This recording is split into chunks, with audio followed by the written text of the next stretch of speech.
Well, hello, it is I, Chris Brogan. Welcome to the news on Sunday, August 27th, I believe. This show is me doing my live news, which really entails just me reading stuff that I found that I thought was interesting and that I thought you might find interesting and that you might want to see what I've got going on. So glad to see everybody this morning. Hey, Derek and Kim and Kitty and Carolyn. Holy cow, what a group. It's live, but glad to see everybody. So, let's get right into the news. This is, again, stuff that I've found that I thought might be interesting to you. If you want to follow along or if you want to look at any of the links that I've shared with you throughout this whole process, just swing by chrisbrogan.com and go to chrisbrogan.com/CBM and you will see what we've shared for the news today. And so that's how I put it all together. That's how you get a chance to see it. And let's start with the very first story. So as you know, there's been quite a bit of horrible stuff going on with regards to Hurricane Harvey. I wanted to show you some of the drone footage, according to CNN, of what's going on out there, show you some of the devastation that's gone on in Texas. 5 people reported dead at present. There's still some rescue efforts going underway, but a lot of physical damage on the ground from the hurricane as it hit the coast off Texas, and quite a mess. So as always, not a good thing. But it was interesting that some of this devastation was brought to us by drone this time, so we could see it in a little different way than what we're used to for viewing this. Not that we want to wish good or bad on anybody, and that it's nasty stuff, and we don't want to be like, hey, great, we can look at this. But it's interesting that we get a whole new view and a different perspective on it this time through. All right, next up in the news, what companies do you think millennials would want to work for? Some of the answers were very interesting. In fact, I asked my kids the question, hey, who do you think millennials would want to work for, the top 10 companies? And they named a few that they thought, but the list actually ended up being quite interesting. Number 1 was Microsoft. Number 2, Walt Disney, HP, Google, Apple. Then kind of interesting, Boeing, Intel, Caterpillar, Amazon you would expect, and Lockheed Martin. Kind of interesting, a couple tech giants that, of course, that would make sense. It would make positive sense that these kinds of companies would be there for this experience.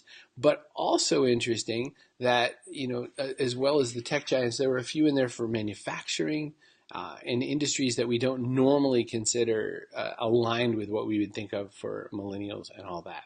So I found that an interesting story for that reason. This in about Brazil. It's interesting to report that Brazil is having a really great time in the land of startups, even though they have a lot of government and economic challenges going on. So this was a story in which they're basically just showing off the fact that Brazil's startup community is just raging, and a whole bunch of these companies are doing great, even though in general the country's culture is going through some challenges with both their government and or their economy. I was exposed to the Brazilian tech startup scene a little while back because in the 1990s and into the early 2000s, because I worked in wireless telecom, but at the same time I was learning about things like the Web 2.0 OpenStack and things like wikis and how to build really quick fast Linux servers and things like that. And I was told that a lot of the people that are learning how to do the most with open source software and freeware were people out of Brazil. So I found that very, very interesting. And so I thought you'd find that interesting as well. Who knows? This in the sort of, none of us are surprised, but it's always good to keep the reporting going.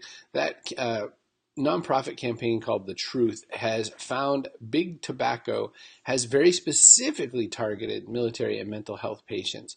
And so I wanted to call this out because it's just like when you think that we've done a lot to help with regards to reducing smoking and the potential causes and harm. And when we start thinking that maybe companies are starting to learn that they need to be good people and that sort of a thing, it's kind of tricky to see that there's a lot of people who were targeted very specifically as they went into the military, and also people around various mental health conditions and substance disorders.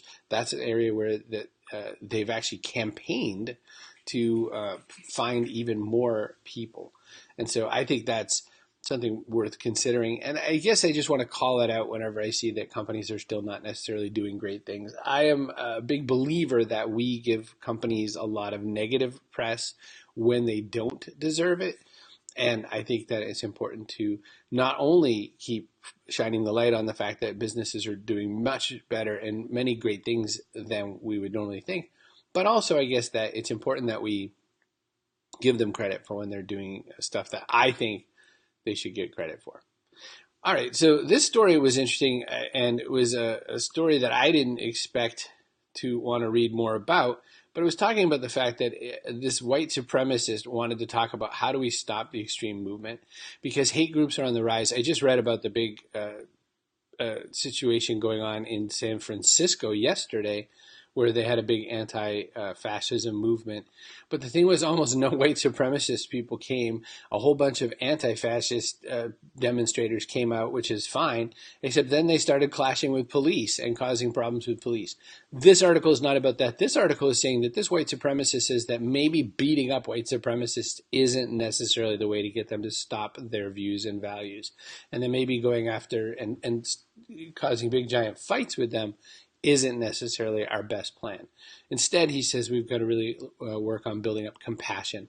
And believe me, when I saw that article, I was like, wow, I'm going to have a lot of hard time trying to find compassion in the views of someone who believes that certain other races shouldn't exist or shouldn't exist in the same form that we do.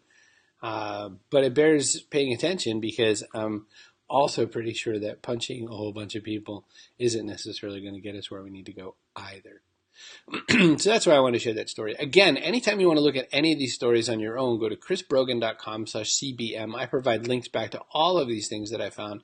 And at the end of this particular broadcast, I was going to read my newsletter that I put out every Sunday. And the reason I want to do that is because maybe you don't have any exposure to it, and maybe you'd like to know what goes on in my little newsletter. So there's that. Hey, good morning, Brother Raul. You know what goes on in the newsletter. All right, next up's an article I found in Content Marketing about my buddy Tim Washer. Tim Washer is a former Saturday Night Live writer. Why is this not? I must have goop on my trackpad or something. Tim Washer is a former Saturday Night Live writer, and he's written for lots of other places as well. And he had a really cool talk on how to how to use improv techniques to improve your storytelling. And he basically said if you spend 5 minutes a day doing very specific wordplay exercise, you can improve your storytelling in any medium that you want, including business and professional. And so here's his recommendation of following what he calls the path of nonsense. Number one, come up with 2 unrelated terms. And so that I'll say fortune cookie cowboy. Those are my 2 terms. He says, write those down on a piece of paper. He says, don't do it in your head. Well, I can't do that while we're here live. Then he says, create a word map or a web of words for each of the terms. So brainstorm and just keep writing, and keep your pen moving. Again, this is a 5-minute exercise. You just set the timer for 5 and go. And then just write whatever words you associate, in my case with fortune cookie and cowboy. Then choose a word from each side, some combination that strikes you as having some particular play potential, and then associate only on those 2 words. Finally, create a narrative that connects the 2 ideas. Ask yourself what if and keep your mind open. And he says that if you do this kind of exercise 5 minutes a day, all the time, you are going to run into a lot more interesting ways to grow your brain and all that. And I know that the way I tell people about how to do a lot more creative stuff and a lot more writing and all that is I say that, leaders are readers. You have to read a lot, but you definitely do have to get creative and exciting and interesting with what you're creating, because I think otherwise a lot of what excuse me, a lot of what goes on, is that we get stuck. We get stuck in little ruts. We get sort of, our mental capacity gets a little bent because we just don't find ourselves expressing and trying new things. All right, next up, this has nothing to do with any news whatsoever. I just thought this was so cool looking. This is a trailer camper with solar panels, and I thought this thing just looked so beautiful. And it just, there's nothing I had to do but besides just show you this cool thing. I mean, can you imagine pulling that around and parking that in campsites and being able to go and live on that? Look at that beautiful, beautiful thing. Kind of hoping Jacqueline's watching because, I think she'll get into this as well. But this is beautiful. The inside looks really nice. Talk about minimalist tiny home. There is absolutely no news story associated with that. I just thought you and I would like to look at that thing, right? Sleek, says Brian. I think that's a great word to describe it. Alrighty, so this one is I'm always a big fan of saying, let's not report too many of the negative stories about new technology, because every new technology is scary and bad and evil and blah blah blah. But I had to, take a look at this one. So this is a video about how easy it is for robots to hijack hackers to hijack robots for spying and sabotage. The robots aren't the hackers. The robots are being hacked. And so this one is about, a whole bunch of different types of robots that you can hack, but they can do it in just a few minutes. And this moves on to things like our friend who shall not be named, Alexa, anything with a camera on it. And it's just becoming, I used to ask the question. So a lot of times when people would ask me things like, is somebody hacking their webcam? I would say, no, that's really dumb. Why would they want to look at your boring life? The thing is, a little more often than not these days, it might be that it's becoming more true, because it can be somewhat of a profession in places where you don't necessarily have any other kind of a job or opportunity. And you might as well give it, figure out what you're going to do with it. So I just pointed that out. Again, anytime you want to look at these links, go to chrisbrogan.com/CBM. You can read a little deeper. You can watch the video. It's pretty interesting stuff. This was interesting to me because this was an audio first novel. Now, I've been around these kinds of projects because I've got a bunch of podcasting friends. This one's called Mother Go. And what I thought was really interesting about it, and this is really worth checking out, especially if you're looking for something new and interesting to read, it may or may not be listed as a young adult fiction because it's about a young woman making her way across the solar system. But what's kind of cool about it is it's talking about this girl, Mariska Volachova, who is a clone of a famous space traveler, Natalia Volachova. And she's being raised by a surrogate dad, but she doesn't want to be that. She doesn't want to go travel the galaxy. She doesn't want to be in the footsteps of her clone. She wants to make her own identity. So even though it's set in space, even though it's something where, the whole idea of it is that you're supposed to suspend your disbelief in all this. This book by James Patrick Kelly, again, released audio first, is an interesting story that talks about identity. It talks about some future possibilities. It talks about even, if you think about it, what rights do clones have? I mean, is this going to be that, a clone can't be their own person? So there's that. All right, last up before we get out of here, and I'm going to just swing one more page up onto here, which is just chrisbrogan.com/CBM, just so that you can see the links one more time at the very end of it. But last up, like I said, I'm going to read my Sunday newsletter for you. And, oh, that's so funny. I just found an error in my current one, which I'll fix in just a second. My newsletter for today was called You Have to Show Them How You Align. So I started off. It's like a time warp. Years ago, I met the president of Panasonic's U.S. division. He was talking to a room full of video maker types. Steve Garfield was there. There were like 30 of us or so. Pretty neat setup. There's all these PR people and then the head of Panasonic USA. He gave us his time because he knew that we could impact the sales of his product by recommending it to the people we served. And they gave us some cameras to use. One was the Panasonic Lumix. It was a really good camera. I don't remember the brand one anymore, but it was like a point and shoot / video camera. It was my favorite for so long.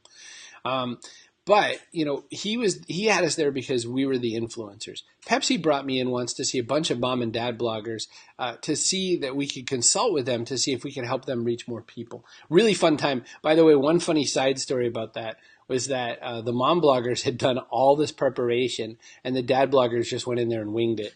And so we looked like very stereotypical moms and dads. Moms always, doing all the hard work, and dads just kind of be like, It was like parenting, except it was our business consulting. Disney and Microsoft, Google, Napa Auto Parts, Humana Healthcare, and plenty of other companies have worked with me specifically to answer that very same question. And my question is, how does this relate to you? You have to show companies how you align. If you're going to help grow your business, if you're going to make it work better, you have to show companies how you and they align. By the way, I'm going to show you really quick just the visual of what I'm reading from up on top of the bookcase. Bookcase behind my desk. Bookcase behind my desk. Okay. Sorry. Daughter scenario. All right. The them in this story are your buyers. So no matter who we sell or what we sell, there's a preference being signaled, right?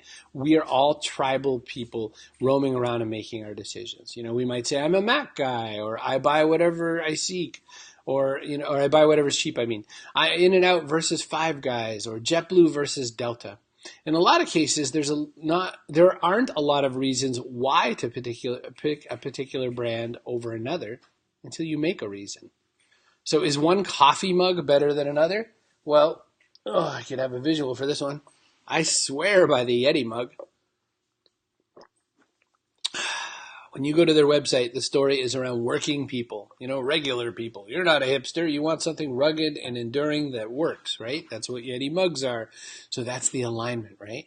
So what is this alignment thing? I use the word align because does my worldview, and I mean that in the very broad sense, line up with the product that you're selling? Advertising only gets you so far. It's air support. It's necessary for most business types. If they don't know you exist, they can't really buy from you. But for as many times as you say, come buy our burgers, eventually you're going to mentally tune it out. But if you love burgers, and if you follow AJ Bomber's Instagram account, you can stare at some yummy food porn. And I'm going to show you it really quick. Yum, yum, yum. Look at that. And then in the process, you can find that, within just a few posts, you can find out whether or not this kind of a thing aligns with you and what you're doing. My buddy Raul, who I think is still on this live video, he does a Instagram project for this company. I'm going to probably wreck it, but it's like La Social Condado, a bistro boutique located in Condado, which is in Puerto Rico.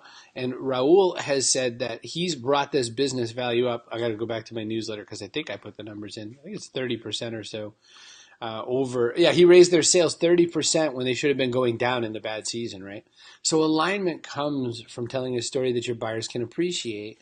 And when I say tell the story, I mean the real stories of your business. Sam Calagione from Dogfish Head loves making craft beer. The word craft for Sam should be sparkly and underlined, and it should mean that all these big things, because he loves craft beer. When I talk to him about beers, he says things like, well, we got these in Ethiopia at this bazaar, and there were two different people selling it. There was one on the left side of the street and the right side of the street. We found out the left side of the street was better because the sun wasn't shining so directly on them, and so the beans had a little bit more flavor, or the whatever had a little bit more flavor. So that's the level that he brings to making his beer, Dogfish Head, which you can buy like all over the U.S. at least right now. And so it's just kind of interesting that he can get that level of volume with that level of detail and love. So how do you show alignment? Pardon me, I have to move my laptop. How do you show alignment? Well, it's an act of communication, not just pushing, but trying out to reach and to connect. This is alignment, by the way, this video series. So that's why it's important to reach people where they are. And by this, I mean that not only am I telling you have to create non-advertising content that reaches people, but you also have to consider, I wonder if this typo made it into the newsletter, but you have to consider creating it on more than one digital platform. All the time it's going to take, Chris, why are you making me do this? But it's necessary. I'm proof.